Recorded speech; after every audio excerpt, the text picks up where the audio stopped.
so he confronts him about it at the next big race, raising the tension between them going into what is the last race of the season. Except it's not the race of the season because Chick refuses to accept defeat, leading to Lightning challenging him to 3 races in Radiator Springs under the title the Radiator Springs Grand Prix, which he accepts. And after those 3 races, each taking part in the locations we've come to know and explore over the course of the game, they enter one final stadium race, with Lightning finally winning the season title of champion and the Piston Cup. The story ends with Lightning deciding to travel the country as a seasoned racer for a while, leaving his trophy back in Radiator Springs displayed in Doc's checkup garage, right next to Doc's very own trophies. Ooh, I almost forgot. Pack your trophy. Where is it? Don't worry. Please.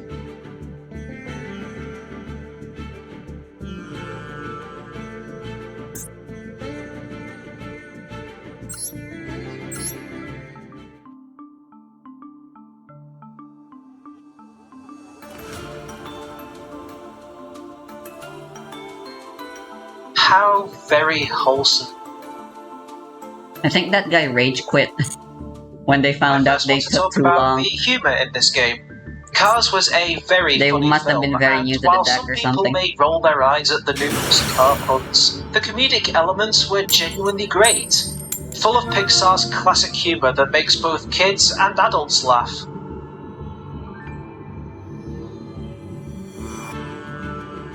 I'm telling you, man, every third blink is slower. The 60s were good. That same level of comedy can be felt in this game. Sometimes a character will have a line or a reaction to something that just Wait, I'm going first? cracks me up. Holy shit. This is kinda scary. Man, it's hard to see. Well, hey, buddy. Need to be answered. Read my press, haven't you, son? Although you left out sleep, charming, dashing. Hey, I'm going. There's also the visual humour, like how McQueen is trying to hide the fact that he's challenging Sheriff to a rematch race, only for the camera to swap round and show the start-finish line right behind them instead of talking. I don't know if that was intentional or not, but I found that pretty funny. One character in particular makes for great comedy, and that's Chick Hicks. In the film, Chick's only power that he had over the other racers was bumping them off the track to climb the ladder. After what he did to the King, nobody is buying his bullshit anymore, so now what we're left with is just an average race car with 0 fans backing him up, the short temper. A guy who so believes he's number one that whenever he brags or explodes in anger, it's so pathetic that it's actually funny. Check it out. So, big deal. Well, you know, just figured you might want to get acquainted with it. You know what I mean? You know, because you're going to be spending a lot of time. Race. We're going to race. I'll be ahead of you. The race! Yeah, what are they not getting here? A lot of that is helped by Michael Keaton's performance. He knows exactly the right amount of energy to bring to this character to make him sound so unthreatening that you can't help but laugh. This scene in particular, right after Lightning beat him in Chick's challenge, is the best example of that energy. I forgot to tell you, Chick.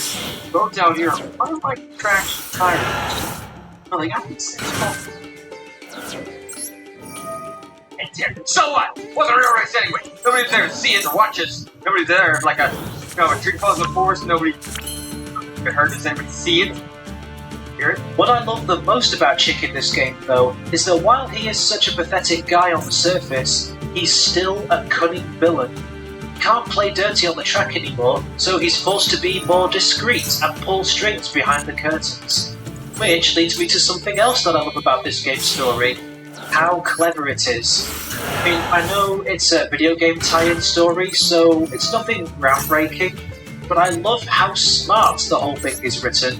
The reveal of Chick's plan is set up and paid off so well in how they utilise the characters on his side. Let's talk about the racers from Queens, Vince, Sonny, Barry and Lenny respectively. They show up as one of the first races Sure. to play after unlocking Monument Valley in the open world, and they're a very rough, tough gang of race cars with typical New York accents. They're not here for a friendly race, they are here to prove they're the best. Which is in stark contrast to the more polite and sophisticated new characters from Britain and Mexico we met before. At first we just think, oh cool, some new characters to race against, and not much else. Then in the next story chapter, 3 of them are still hanging out in that same petrol station, only now they're with Chick, who we know is spying on Lightning in Radiator Springs. Okay, now it makes sense why they're here. They get on with Chick because they're just as egotistical and aggressive as he is, so they must be here to help him in his challenge against Lightning. A point which is confirmed much later when their leader, Vince, is interviewed I should on have live just TV used for the Radiator Ophiel, Springs because like Grand Prix. Ophiel is technically the least Whatever ulterior important. motives Chick has for being in Radiator Springs are kept in the dark.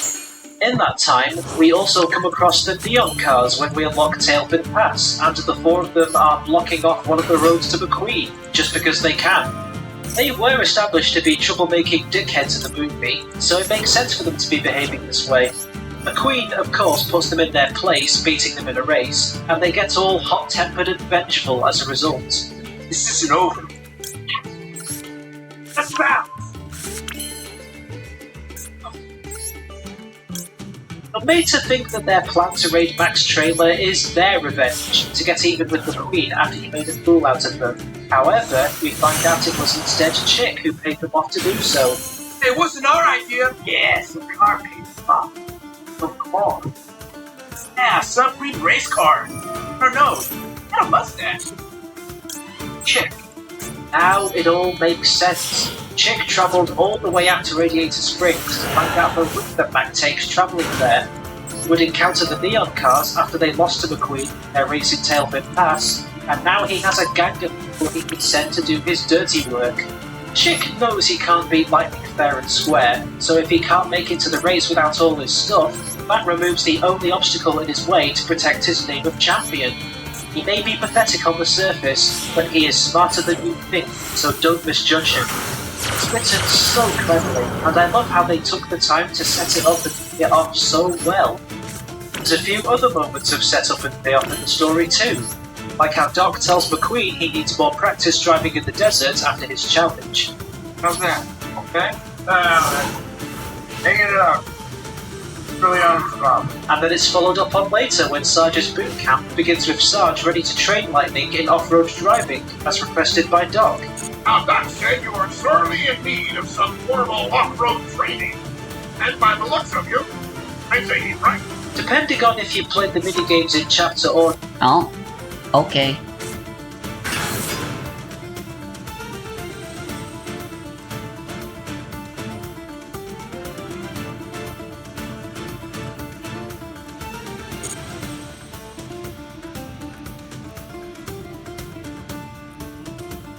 Are they gonna try to destroy Baron? I'll negate it.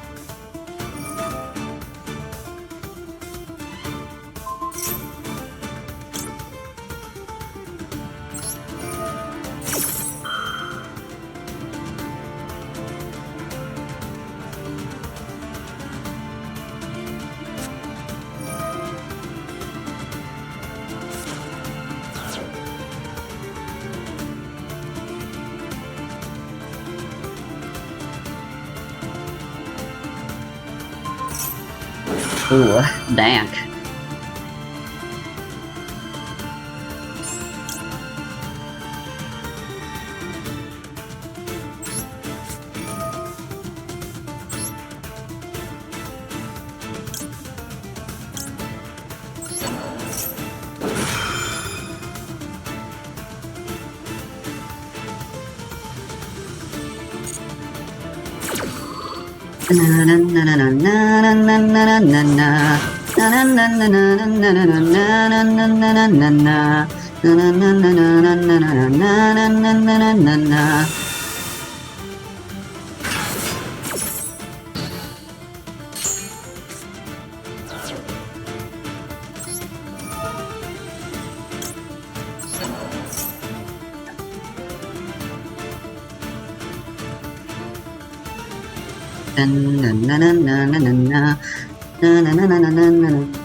Dun-dun.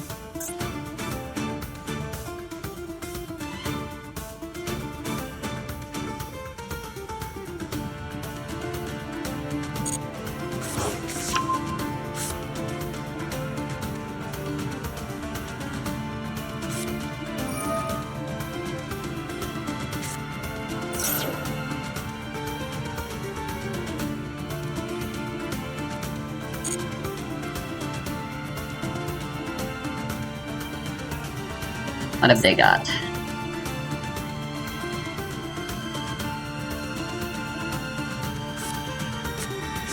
Chaos Max. Understandable.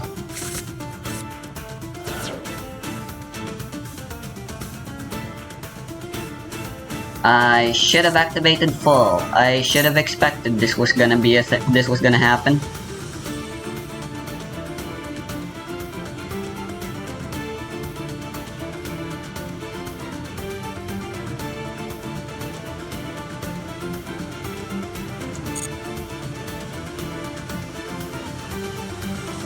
Wait, hold on. What are they ultimate fusioning? I am activating full regardless after. And then link it off with IP for Dynamundo.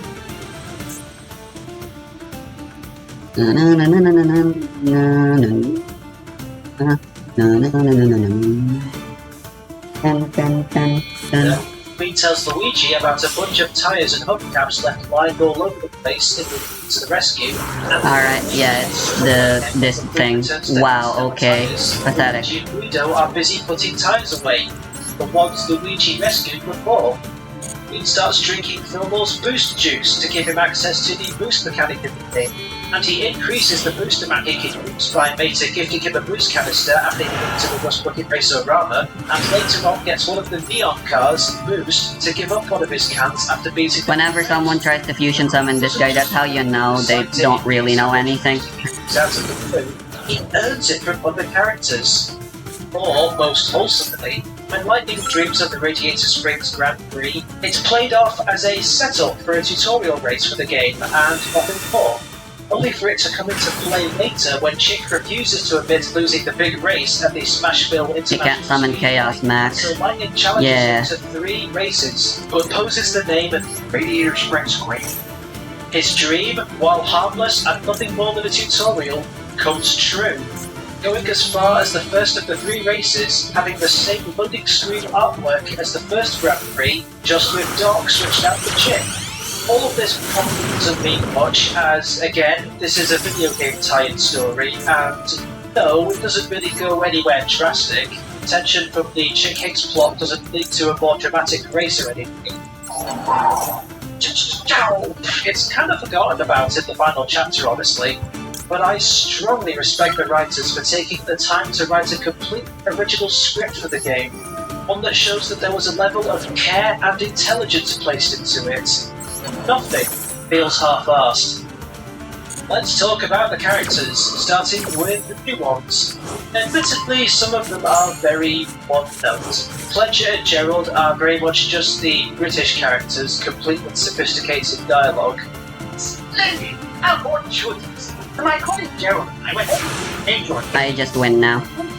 Excursion. Is that English? This might be a more. Give me thanks one more, eh? You!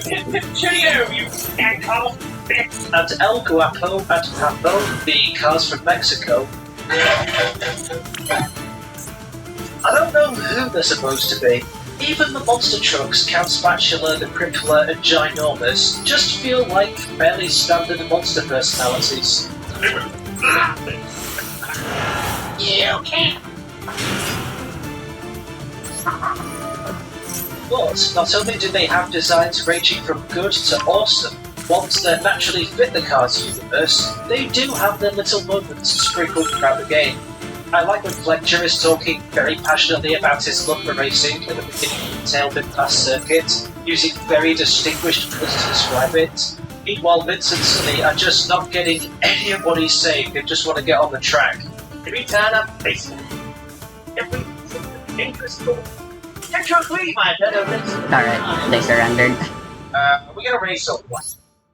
Then you get the monster trucks looking down at the camera as they intimidate the Guido, but as soon as McQueen's fitting with the big tyres, he's now on their level as the camera shows. The ginormous of the Crippler being visibly afraid of him, backing behind Count Spatula. Little moments like that add to what are very one-dimensional characters with, at the very least, cool designs. Not much to say about the racers from Queens that I haven't said already. They have cool designs, and aside from Lenny and Sonny, who have no dialogue, once you crash into them, This ain't gonna fly, bud! Hey! Barry and Vince are quite fun characters. Barry is that one member of the group who is really too much of an innocent guy to be involved with this gang, and as a result, often gets bumped in moments where he just doesn't know how uncool he is. Wait, it's this guy again. Showdown, which is right here, right now. Yeah!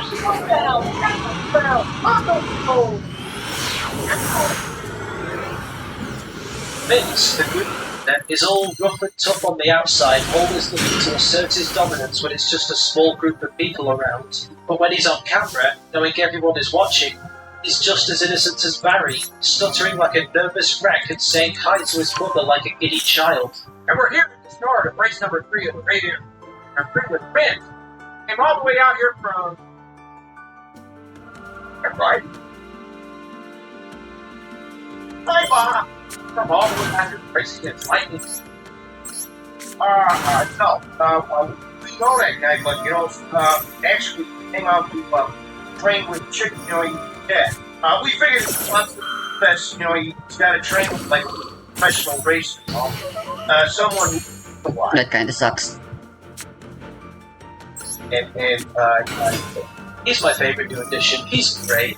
For our returning characters, man oh man do we get some great expansion. In the movie, we don't really get to see Lightning interact with the vast majority of the Radiator Springs Anyway. one-to-one. Most of the dialogue was between him and Peter, Sally, Doc, Luigi and Guido, whereas Fillmore, Ramon, Sarge, Lizzie and Flo barely got anything. Most of their interactions were led to the montage where Lightning tried out all their different stores. Here, however, mostly everyone gets their own dedicated race and or minigame that shows off a bit more of their personality. We find out Lizzie doesn't just do bumper stickers, she's also spent many years collecting postcards. She's so old and delirious that when they go missing out the front door, she completely forgets they were even missing in the first place when Lightning brings them all back. Who are you? Bunch of postcards? They are. I've been looking everywhere for them. Sarge may seem like your stock standard war veteran, constantly barking orders, but we see he also has a jokey side to him as he teases Lightning during training and plays into his old mindset of being the spoiled rich guy. Overheated driving. Yes. Exhausted. Yes. I'd like nothing better than a hot car wash. Imagine it. Nice shady garage. Oh, yes, please. Too bad. We don't know. Fine. That face says it all, man. Fillmore creates Lightning's first batch of boost juice, in the most Fillmore way possible. Hey, what's coming? Oh, bad juice. Special. And offers to just keep doing it free of charge out of the kindness of his heart. I also really like this moment from him in this deleted scene, setting up a deleted race game against Sarge. Why not settle this with old passion? Oh, I don't like to move, and I'm a pacifist. He's a funny guy. Sheriff is more or less the same as he was in the movie, not much changed. But I do love when you get to play as him in the Sheriff Hot Pursuit minigame. He whoops for joy whenever you boost and drift, like he's having fun chasing criminals.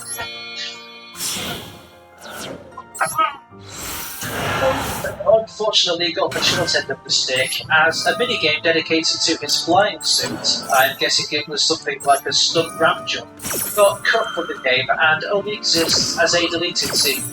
At the very least, though, he became the main voice you hear in the paint job body shop and character select screen for arcade mode, which makes it funny when you choose to play as him because it's like he's talking to himself. Spicy! Flo didn't get much to do either, but she still had her moments. She joined in on Sally's challenge race against Mia and Tia just for a fun-filled girls' day out. Too, honey. Didn't have a girl's day without me. And off-screen, she shows her sweet, caring side by looking at the back after he was bumped on the interstate. Peachy, Guido, Sally, Doc, and Meta have their contributions, of course, each being in character as well, but none of the cast feels swept aside. Everyone, for the most part, makes a solid contribution. But the character who stands out the most in this story, as expected, is our main boy, Lightning McQueen. He went through such a solid character arc in the film. His journey from rude and snobby arsehole to a kind and friendly soul was a simple but sweet one, as he learned a valuable lesson of learning to appreciate the world around him outside the fast lane. Throughout the entirety of this game, we see that developed character on full display. Never does he ever try to put himself in a position above his friends. I used to love it, While not getting treated like royalty like he did before. He's fully prepared to go out and find every one of Lizzie's missing postcards without being told. He completely disregards his biggest fans, Mia and Tia, flashing their headlights at him, and he used to love that stuff happening to him in the past. He shows up to Meta's yard to have a backwards driving lesson, just as Meta said he would. Even though Lightning already mastered backwards driving when he used it in the film's final race, he still showed up to have that lesson because it was a promise from his best friend. Hey! That's backwards driving. See him around? Think he has time to get that backwards driving lesson from us? Take your name, One of my Nah. favourite scenes showing how much he's grown is when I he hears from don't Sheriff want my back row gone. with all his stuff getting stolen. His first question is he okay? And only when he is assured that he's safe does he then start thinking about his missing gear. Lightning, the guy who used to force back to work overtime without rest in order to be ahead of the competition in the film, is now worried for his well-being and takes matters into his own hands to get back at those who hurt him. That's what he don't.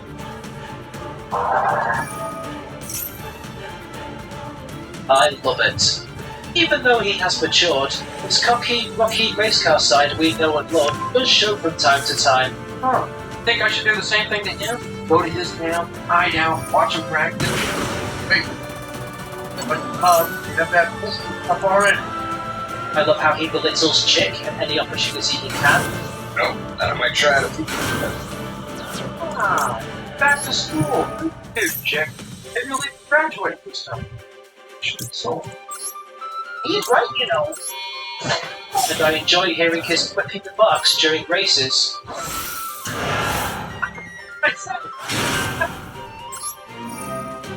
oh, that's not as bad. Queen is perfectly written in this game, and I love that they didn't resort to making him too nice or too cocky.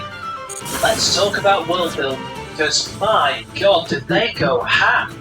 Not only do we have the entirety of Radiator Springs as we remember filming this game, Nice. the racetrack, the long drive up Tailfin Pass to Wheel Well, and getting to play on various parts. Yeah, I know when to activate Bethor against Galaxy Eyes now. We can go out and see the unknown parts of Radiator Springs we didn't get to see before. Most of it is desert, so to some it may get visually dull very fast, but there's a sense of mystery to it all.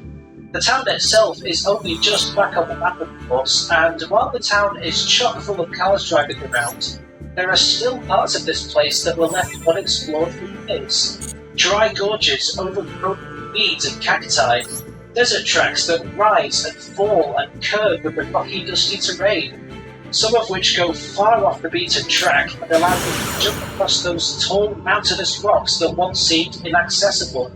There are various bridges across the desert, those that are big and properly built, and those that are smaller and more tacky.